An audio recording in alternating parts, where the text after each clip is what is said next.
Hello, and good morning to all joining us via Zoom and our Facebook live stream. Welcome to the Center for Enlightenment's exploration of the spiritual teachings, Jewels from Jane Elizabeth. Each Sunday will be a free-flowing adventure with teachings by Jane Elizabeth Hart, facilitated by certified Center for Enlightenment teachers. We will be working from the self-study lesson found on our website. Today, we move to our next lesson titled Commitment. And our topic is Commitment to the Desire of Your Heart. Greg Barrett will be the facilitator for this video lesson. He's a certified teacher for the Center for Enlightenment. Greg is a longtime student of Jane Hart, has been studying with her for over 30 years.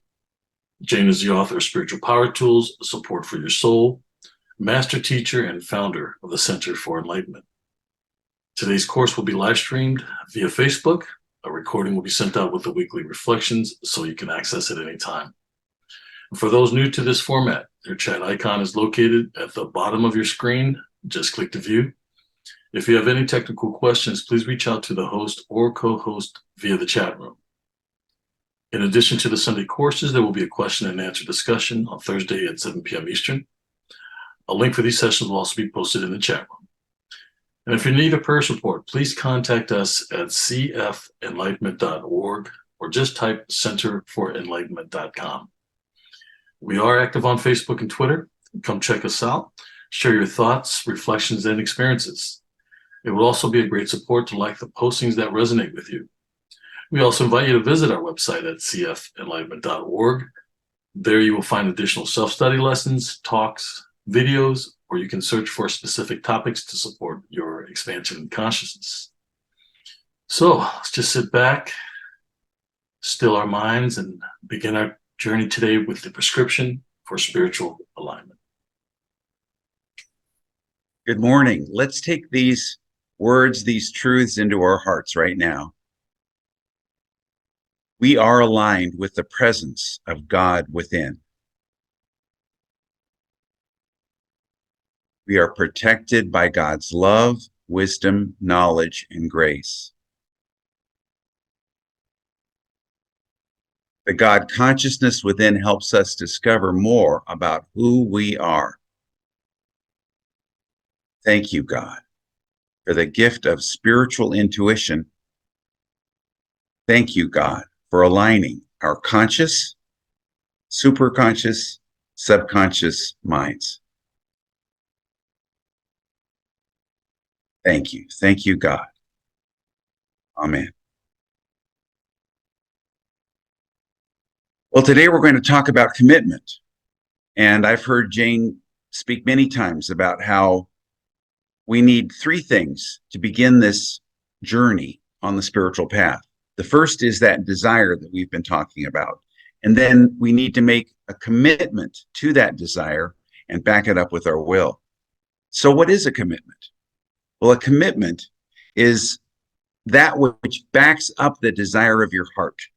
It's in the face of adversity, in the face of the inertia of everyday life, you have the wherewithal to back up that desire with spiritual action day by day.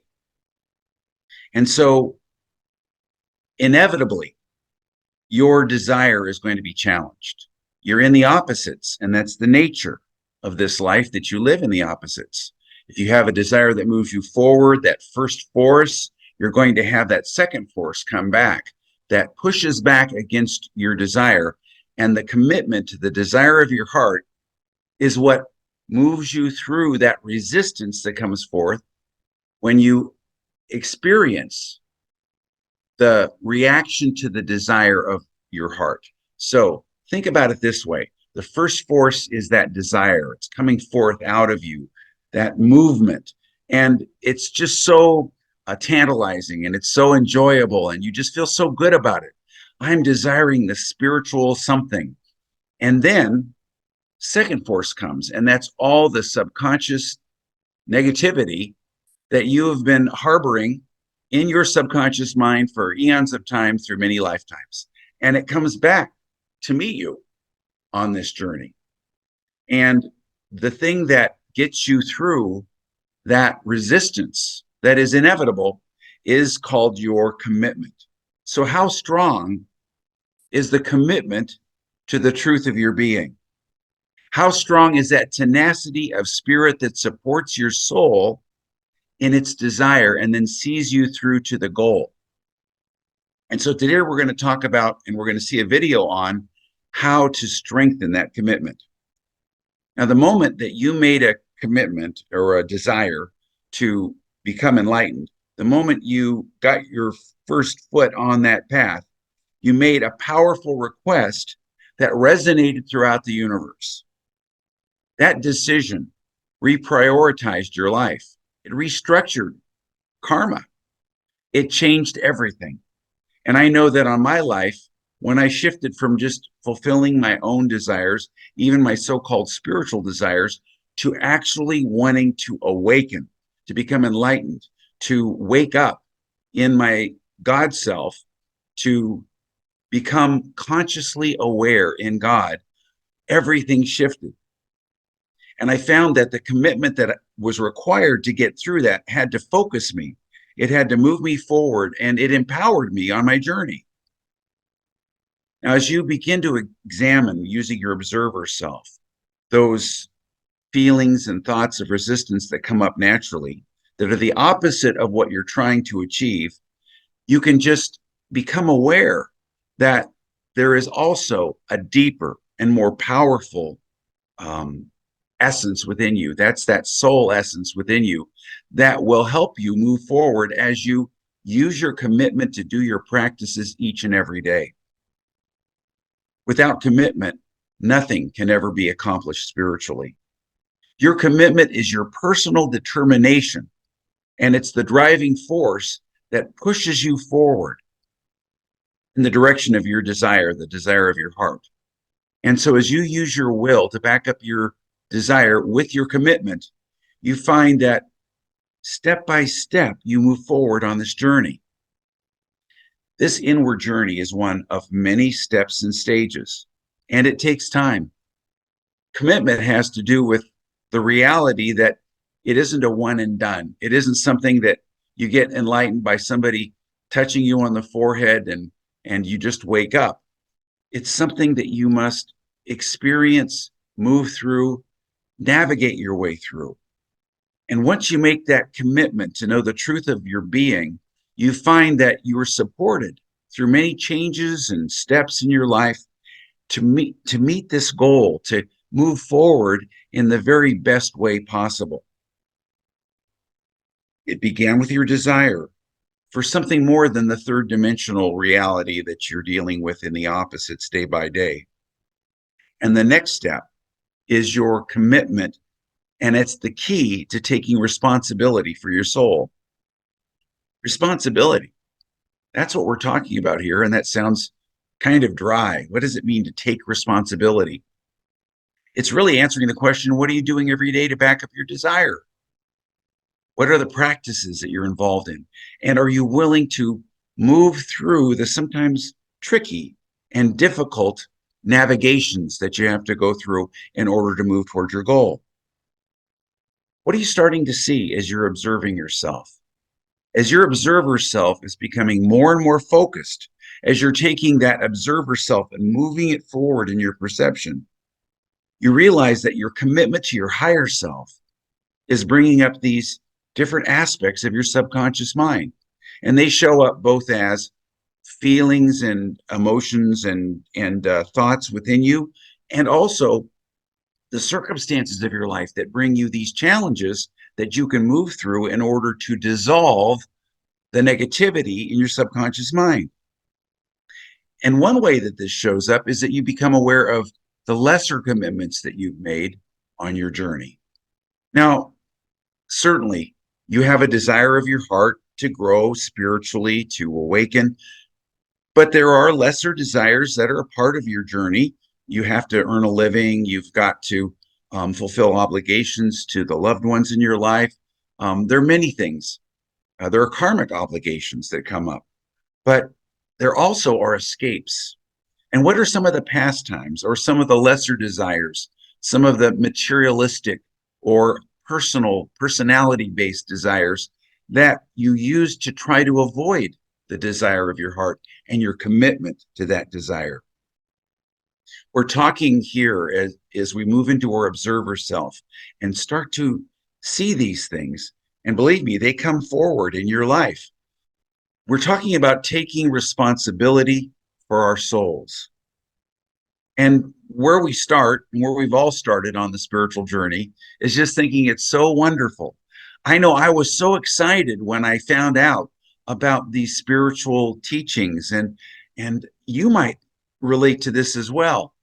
And then you found out after the honeymoon period that there was work for you to do, that there's so much to become excited about, but there is something more that you have to overcome in order to move forward on this journey. The catch is that the journey requires you to take responsibility for your soul. And I know I like this spiritual stuff so much. In fact, I even used it as an escape from my third dimensional life. Some people do that.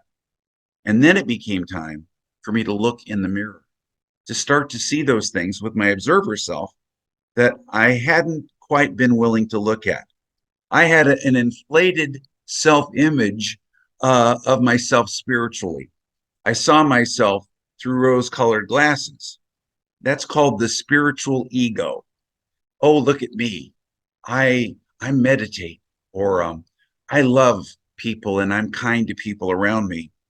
And in the video we're going to watch, Jane bursts the illusion of the spiritual ego. She goes in and shows us how we delude ourselves using our ego, our spiritual ego, into thinking that we're farther along on the spiritual path than we really are.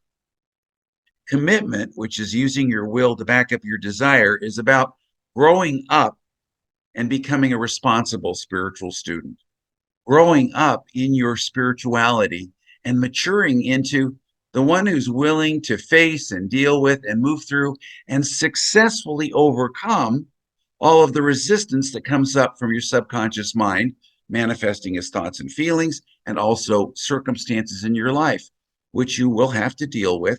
And in overcoming them, you make incredible spiritual progress. Using your observer self is how you handle some of these things that need to be taken care of. They come up from your subconscious. And Jane said in the video that we're going to watch that she started off as a very naive person. She just thought that, well, she's going to love people, be spiritual, be kind to them, and help them. All of these things made her feel really good. But then she found that her observer self, as the light of her spiritual essence from her soul became stronger, her observer self shined that light upon those subconscious things, those negative circumstances in her life and also within her subconscious that she needed to handle. And this process is actually designed to make you uncomfortable enough to start to make some changes in your own consciousness. Right now, we are being challenged to use our observer self to take down some of the lesser desires, the materialistic, the personality-based desires, some of the judgments that we hold, some of the arrogance of, oh, look at me, I'm so spiritual, and some of the opposite of that, some of the, oh, poor me, I'm just a terrible person. All of those things must be taken down for us to move forward. Ultimately, that's called forgiveness. You see, forgiveness is the great karmic eraser that releases us from the bondage of thinking that we're so all-fired, spiritually egoic, wonderful, or so, down in the dumps and self-denigrating, putting ourselves down. The truth is that we're simply coming to terms with what the ego really is. And the ego has been, in the opposites, the vehicle through which we have evolved and moved and grown and changed. It's been very useful, very helpful. And then we get to a point on our spiritual path where we've got to start to dismantle it and let some of these things go so that we can move into our soul essence. This ultimately is how you get off the karmic wheel. You spent so many lifetimes not taking a single look at all the stuff that you have stuffed in your subconscious mind. Lifetime after lifetime after lifetime, you've been trying to evade uncomfortable situations and fulfill your desires without taking any look at any of these things that are stuffed in the subconscious mind. But the light of your soul is increasing, and that light is revealing those things that you need to handle, to clean up, to release and resolve. I've used the analogy before of if you're in a room and it's lit by a night light, you can see enough to navigate your way around the furniture, but that's about it. But if you increase the light in that room and move from just a little night light to 1,000-watt spotlight or floodlight, suddenly you can see all of the stuff in the corners and all the little hidden grody stuff. And that is not any change at all in the consciousness of the room. It was always that way. You just didn't see it. And so as you increase the light and you bring in the light through your meditation, through your self-awareness, through your journaling, through your observer self, you increase that light and you increase the capacity for your ability to see. I think I've told the story about the woman when I first was a minister, and she never did come to the church, but she was housebound because she had cataracts, but she refused to get cataract surgery. And her kids finally got her to do it. And this was back about 45 years ago. So the surgery was maybe a little more challenging and she didn't want to do it. Well, finally she did. And so the people told me, oh, well, she's home. She's just come back from her surgery. And so I called her and I said, how are you doing? Was the surgery successful? She said, well, it was, but I'm doing terribly. And I said, what's wrong? And she said, everything's so dirty.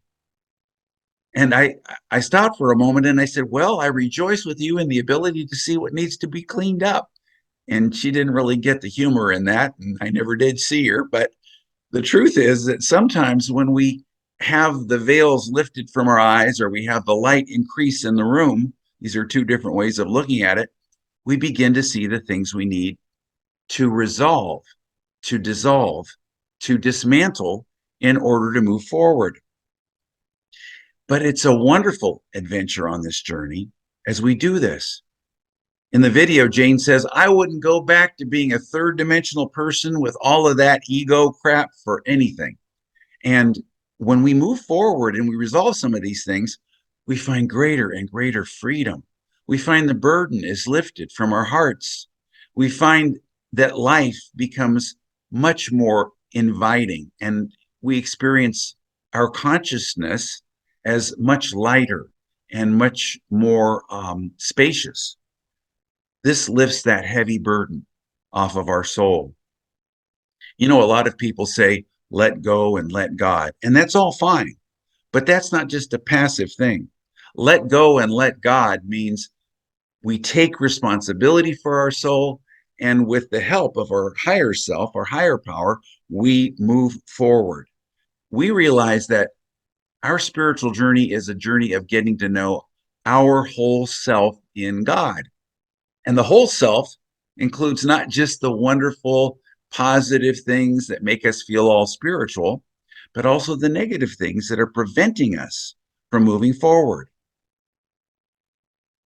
The Bible story of don't put new wine into old wineskins is an analogy for this very thing. The old wineskins is that old consciousness that served us for so long. But if we put this new spiritual energy into it, it will burst. It can't handle your consciousness at the level where it's been, cannot handle the light and the energy and the truth that needs to come in. It can't even handle the love in your heart. Have you ever noticed that there have been times that somebody might love so much, or there might be so much love that it's intimidating? Your heart needs to expand its capacity to love. And so those are the new wineskins, the new consciousness, the new awareness of being that then can handle more and more light. And the way that those that new wineskin is created is by making a commitment and taking a responsibility for your soul. And you move forward in consciousness, as all of humanity is beginning to do, even though we may not realize it. Humanity as a whole is awakening, as difficult as it may look. More souls today than ever before are ready to move into their God consciousness. And you are in the vanguard of that movement. And you're taking responsibility for your soul by making a commitment day by day to move your consciousness, saying, let it begin with me. I'm not just here to demand that the world behave a certain way, that there be peace on earth, but to realize that the choices that I make each day to put into practice my spiritual beliefs, my desire of my heart, that is my participation in the transformation of the consciousness of humanity. And you're in the vanguard of that. And you do this by practicing every day what Jane in the video calls a spiritual smorgasbord of spiritual practices. She says you need to take a little from this tray and a little from that tray. Yesterday I went to a buffet, and uh, in one tray there was a little of this, and I took a little of that, and I took a little of this until my plate was heaping. And you take a little bit of forgiveness and a little bit of meditation and a little bit of journaling and a little bit of the observer self, most of all. And these are your spiritual practices from that spiritual smorgasbord of your commitment to the truth of your being that build your consciousness as you move forward and actually drive you forward. I've been finding to this end that when anything comes up from my subconscious, whether it shows up in my outer world or my inner feelings, I just ask the question, who am I in the face of this? Who am I right now? What's going on with me right now? Who am I in the truth of me? And you can feel the energy. You'll shift. You'll calm down. You'll get grounded in your own body and be able to breathe. Who am I? Just asking that one question in the face of the things that you deal with, both externally and internally every day, just asking, who am I, can help to move you forward. This is one way to surrender to your higher self. And we must do these spiritual practices while still fulfilling our everyday commitments. This is also called loving yourself. You love yourself enough to support yourself day by day. And only by loving yourself in this way can you merge into and experience the love of God. Isn't it true that you got to love yourself first before you're open to or receptive to any kind of greater love from outside of your personality awareness? Only by loving yourself can you take down the walls around your heart that have been preventing you from experiencing that love. And this is how you will change the world. This is how you will participate in world peace. This is how your higher consciousness will shine more and more light that you then can radiate out into your world. This is how that higher consciousness will open you up from within to that love that will radiate and expand and move into your world. And you won't be able to help yourself. You won't be able to help yourself but to love your neighbor. It's just inevitable when you free yourself from the limitations that are restricting your heart, when you free yourself from the limitations that are dimming your light. Jane says in her video, and I really want you to pick up on this, she says, the God in you will come forth and it will be love. And it can't help but be love. Choicelessly, this love will come forth from within you. But it's not a sentimental love. It isn't a feel good kind of love, the ego, spiritual ego kind of love. It's a higher dimension of love that is the dynamic, presence and force and power that comes forth from your commitment to the desire of your heart. So as we watch this video together, just remember what she says in the video. My desire for you is to know yourself in God. My desire for you is to know yourself in God and feel that spiritual desire to know yourself as we watch this video together. Well, hello. This is part 2 of taking responsibility for your soul, your thoughts, your desires. Being responsible is one of the most important things that you need to pay attention to. On the journey, you see, we get to that point where we start the journey and it's all exciting and we think it's so wonderful.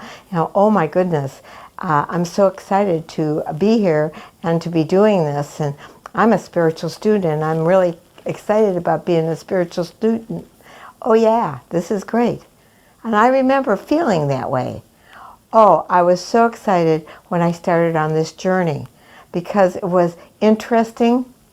It was a learning capacity that I never knew that I had. But taking responsibility was the sticky point. I liked it when everything was going my way. But when things started falling apart, Jane's world starts to fall apart. Oh, I wonder why that's happening. I meditate every day. I love God. I'm a spiritual student. Wow, how's come this happened? I always meditate 3 times a day, and I spend time trying to be kind to people. I talk to people at the grocery store, and I try to give them love. How can this dastardly thing happen in my life? What's this in my world, my wonderful world? According to Jane, she didn't like it very well. She was special, very special. I was special to God because I was in spiritual school. And God really loved me.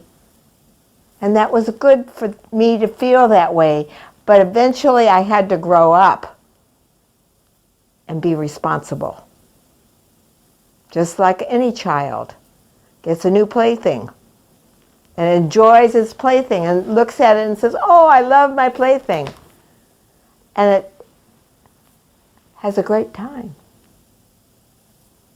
But all of a sudden, Daddy and Mommy say, okay, this little bicycle that you have, you need to wash it. It's all dirty. You've been riding it in the mud, Miss Jane. A dirty bicycle? Oh, aren't you going to do that for me, Daddy? I have to wash it. What?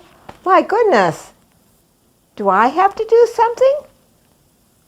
Yeah. Mother, Father, God says you are now. You've grown to the place where you can start taking responsibility for your soul. Now that you know you have one and you say, I want to be a spiritual student.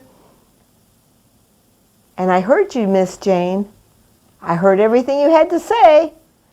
And I was happy to support you.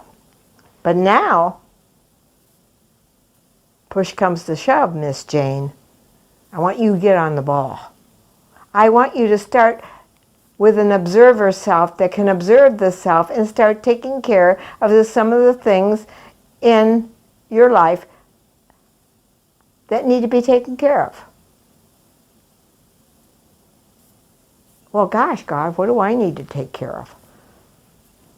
I'm a really great person. I do really nice things for people. Well, start observing. Start observing yourself. Oh, okay, that'll be fun. Oh my gosh, I get to observe myself. Oh, thank you, God. That's going to be a lot of fun.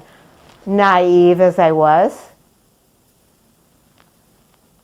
I started to make that transition to observe myself. And what I saw, I didn't like very well. I began to see all the little games I played with myself in the name of love or in the name of helping or in the way of getting my way. Yes, indeedy. Here I was in spiritual school. I didn't like what I was seeing very well. It seemed like everything I did during the day, it was like a bing, bing, bong. Look at, see it. And I thought, oh my God, my house of consciousness is very dirty. Very, very dirty. There's all kinds of crappy thoughts I have. All kinds of crappy desires that I have. And I thought my great desire was for God. And all of a sudden now that I am in spiritual school, I'm looking at all my crappy desires. And I do mean crappy because they weren't going to really help anybody but me. Satisfy my ego, make me like myself better, or make other people like me better. It wasn't fun to look at my house of consciousness and see all the little corners of crap I didn't like very well about myself. And then I had to look at how I measure everybody else. I had this great little measuring stick that they had to measure up to, and if they didn't, they were on my list. I had to look at that and say, what on earth? I am so ashamed of myself. I am so ashamed. It's like God turned the light on me and I had to look at all these things, and what I ended up doing is getting very ashamed of the way I acted and how I always did things for the purpose of Miss Jane, to satisfy her ego. And as I learned to be the observer of self, I'm going to tell you, it wasn't very fun. But it was the greatest thing that ever happened to me. The greatest. Because had I not seen those things, I would have been tripping through my life, never coming to terms with who Jane really was. You see, I would have glossed it over and ended up dying, coming back in another lifetime to take care of all this stuff one more time and not looking at myself again. So I say to you, how many lifetimes have you lived that you never looked at yourself, the real you, deep within you? What have you been stuffing? What are you afraid of? What is your greatest fear?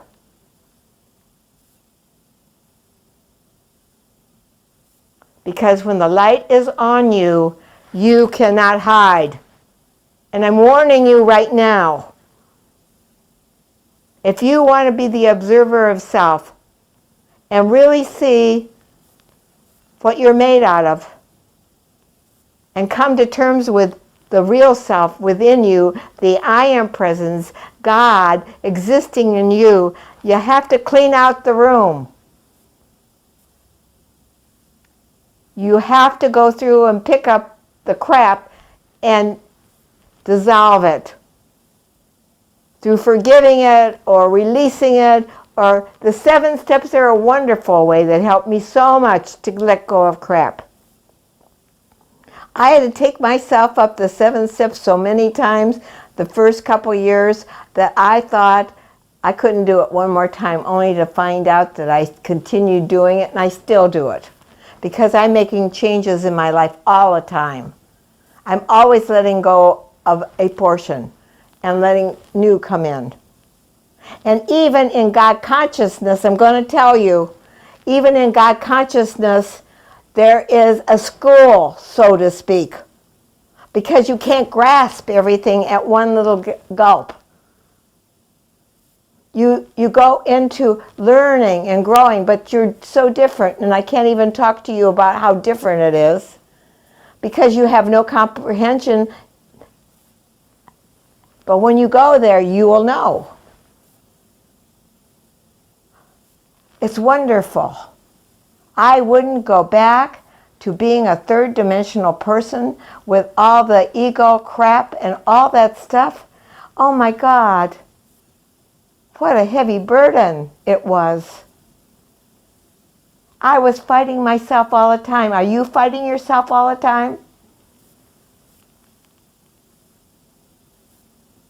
Are you putting the covers over your head and not looking? I want to move, God. I want to change things, but don't make me do anything. I'll let go and let you, God. I found out letting go and letting God meant that that part of me had to do the work. The action had to be taken by me. The reason is because you need to understand your whole soul and not just a little teeny 1/10 of it. You have to have the whole understanding of your whole self, because that's what moves up into God consciousness. Not your limited self, your vast self. That's what's going to move into God consciousness. Jesus said, don't put new wine in old wine bags. I'm going to tell you, God's not going to do that either. In old consciousness, that's what he's talking about. I'm not going to give new information into old consciousness that won't receive it the way it needs to be received. You know, there are very few people on this planet that even care about what we're doing right now.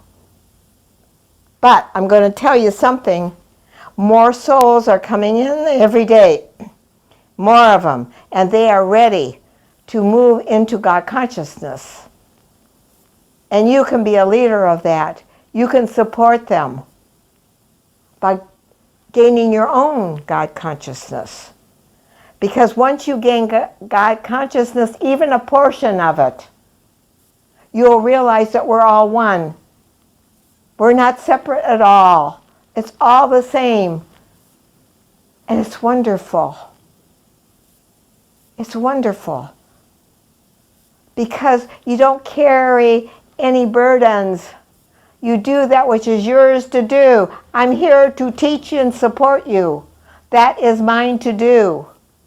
I can tell you what to do. I can support you in doing it. But I can't take responsibility.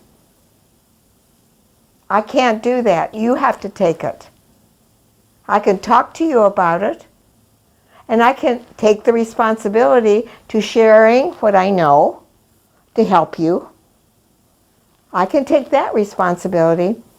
But it's like making smorgasbord dinner. You come to the banquet table, and there's all the possibilities, and you have the ability to go ahead and choose what you want. The dinner is served. I prepare a table before you. Do you want to eat from this table? Do you want to try and meditate? Because on this table is meditation, it's greater understandings about the karmic law, there is taking responsibility, there's the evolution of your soul. There is so many things on this table. And they all belong to you. Yes, indeed, they all belong to you. Are you going to sample a few little things and see if you like it and say, yeah, I kind of like meditation. It feels pretty good.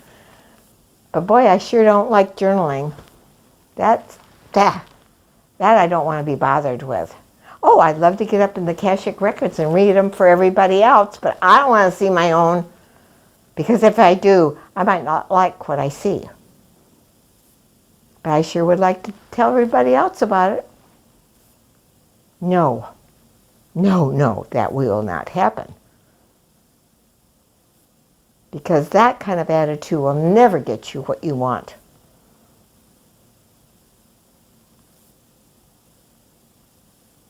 You surrender to your higher self every single day of the day, every single minute of the day. You say, I want to know you, God, no. I will serve my family. I will serve my children. I will serve my city. I will serve my job. I will serve those I love and support spiritually. I will do it. And I will honor my higher self every moment of the day, because how can I say I want to be one with God if I don't want to be one with myself? Doesn't work. Absolutely will not work. You can't ask for that because it's not going to happen for you. How can you want and love God with all your heart and not like yourself? We have to make amends with ourselves. We have to love and forgive ourselves. Because if we don't, we are never going to be able to receive the higher love. Because we'll push it away. Don't come too close. If you come too close, you might find out that I'm not squeaky clean like I want you to think I am. And I went through that. I know what that is. I absolutely know that. Because every soul does it. I'm not just talking about a few. I'm talking about every soul does it. Don't get too close. I've been in incarnation for 500 times. And I have a wall that's so huge, you are not going to get through. I'm going to say, oh, I want to love you. But I got a wall that's not going to let you get through here and really love me, because I don't love myself. And if I don't love myself, I don't want you to love me, because it makes me feel dirty. So I'll push you away. Oh, I'll say, come, come, come. Love me. And then as soon as you really love me, I go, poof. I'll reject you before you reject me, because I can't afford to let you know what I really am all about. Because you might use it against me. And if you use it against me, then I'll have to build a bigger wall. And that wall gets bigger and stronger, and it becomes cement. It becomes cement between you and humanity.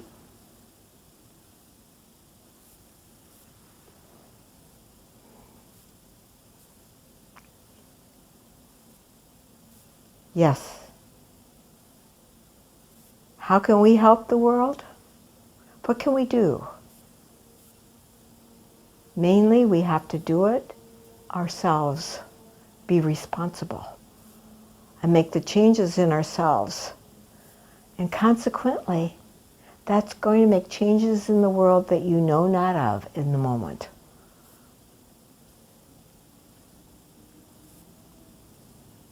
You will be able to carry a light. That light will help even if they don't know it. It's like the air. They're breathing the air. And that energy and love of God is just like breathing air. It's there. It always has been, and it always will be. God so loved the world that he created a lot of souls, because he wanted to have many souls to love and to be loved. Not separate, but love to be loved. I give love, I receive love. Are all very beautiful words. But really doing it, really doing it, will be a project the rest of your life. Will you be unhappy because you did this, that you went on this journey? I guarantee you with every inch of my beingness, you will not be unhappy. You'll be so glad that you let this go, because it's like an albatross around your neck. And desires are so hard because they have such a stranglehold on us, because it looks so delicious and so tempting.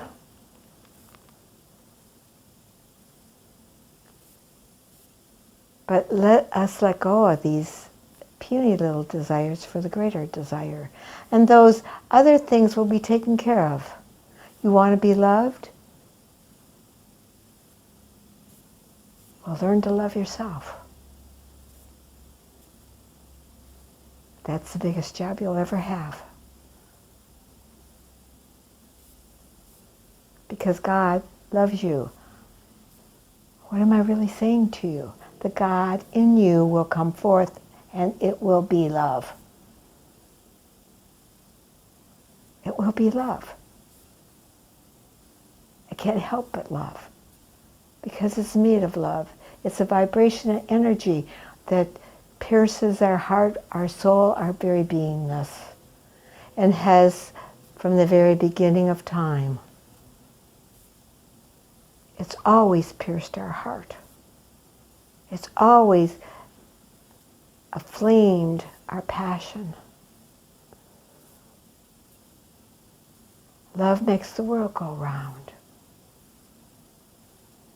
But not the jealous love, or the I want you to take care of me, or I want to take care of you. And I don't feel like a man or a woman if I'm not taking care of you, or one way or another. What will end up is that we will take care and love. We will. We absolutely will take care. But on a different dimension, for a different purpose. The greater purpose, the greater will of God, the great will of God is operative in your heart, your beingness. Because on another dimension, you understand that God is everywhere present. Everywhere. And you are everywhere present with God.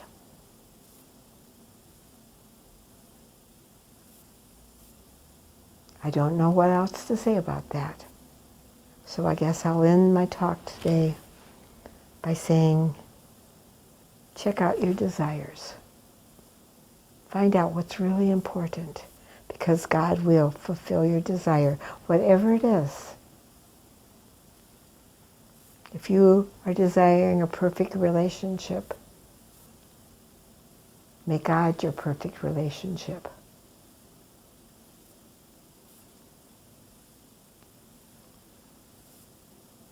And you'll never go wrong.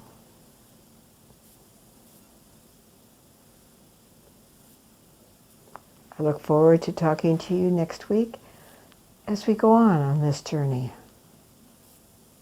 My desire for you is to know yourself and God. Own it. A part of you. That's my desire. And God fulfills my desire. So you will achieve. Because God always fulfills desires. And my desire is that you desire God, and God fulfills that desire. And I'm supporting you all the way to fulfill it. You have somebody here that loves you, that cares about your very essence, your very beingness. It will never get lost. It will always be here, and it always has been here. So I say good night as we move forward on our journey together. I'm here for you, and I know you're here for me. Bye-bye for now. So your commitment is how you use your will to back up your desire, to awaken, to become enlightened. And this commitment of your being is that driving force that moves you forward on that spiritual path. And this strong commitment is what we're talking about now. And I invite you to go onto the website at cfenlightenment.org or centerforenlightenment.com and look at the self-study lessons. You'll see the tab at the top, and you can just choose self-study lessons, and then it'll pop down and you'll just click on commitment. And as you look at the commitment lesson, you can go deeper into this journey of strengthening the desire of your heart. Another way to do this is on Thursdays at 7 p.m. Eastern. We have the question and answer support group, and I invite you to join our question and answer support group where like-minded souls support each other on our journey. You can just listen, or you can ask questions, or you can share your experiences. It's a wonderful interactive hour that we spend together. A question and answer support group. It's where we gather on Thursdays at 7 p.m. Eastern. Also, we invite you to donate to the Center for Enlightenment to continue this work. The link is in your chat room, as is the link for the Thursday group. And you can also go online for both of those links. So, moving forward into the awareness of the truth of our being. Next week, we're going to go even deeper into this journey of commitment. So until then, bye for now.